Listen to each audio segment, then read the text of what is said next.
আমার নাম হাজারা বেগম। আমি একজন শারীরিক প্রতিবন্ধী মেয়ে। আমার জামাইয়ের দিন মজুরি হাত করে। আমার পরিবারও 5টা জন মানুষ আছে। আর তো এইভাবে সংসার চালায় কষ্ট বিষ্ট করে অনুভূতি। আমি আগে দূর থেকে পানি কষ্ট করে আনতাম।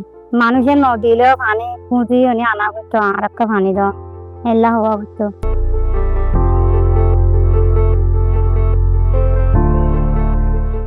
বিশ্বের অন্যতম জলবায়ু ঝুঁকিপূর্ণ জেলা কক্সবাজার।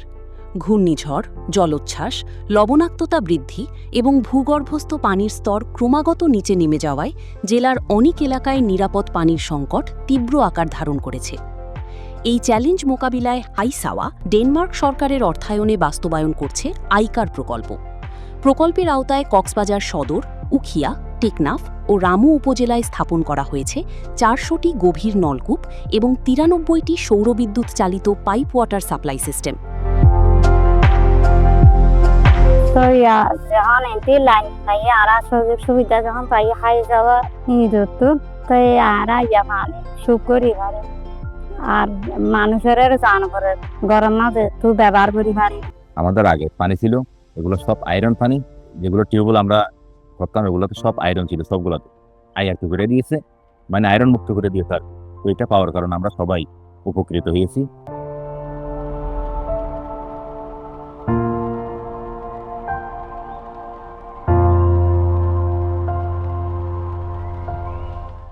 এক একটি পাইপ ওয়াটার সাপ্লাই সিস্টেমের মাধ্যমে 30 থেকে 60টি পরিবার নিরাপদ পানির সুবিধা পাচ্ছে।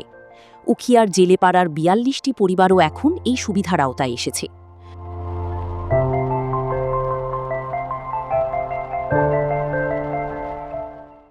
আরো চাষে সাগরের মাছ ধরা আর সবসময় সাগর থাকা করে সাগর প্রায়ের সমস্ত হইতাম হাই সবা বলেছেন এই ব্যবস্থা হয়ে আলহামদুলিল্লাহ মানে যতটুকু পাই আপনার আয়রন ছাড়া নরম কাপড় ছাড়া।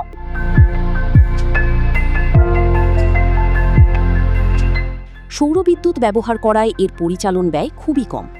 একই সাথে দেশের জ্বালানি সাশ্রয়ে রাখছে গুরুত্বপূর্ণ ভূমিকা।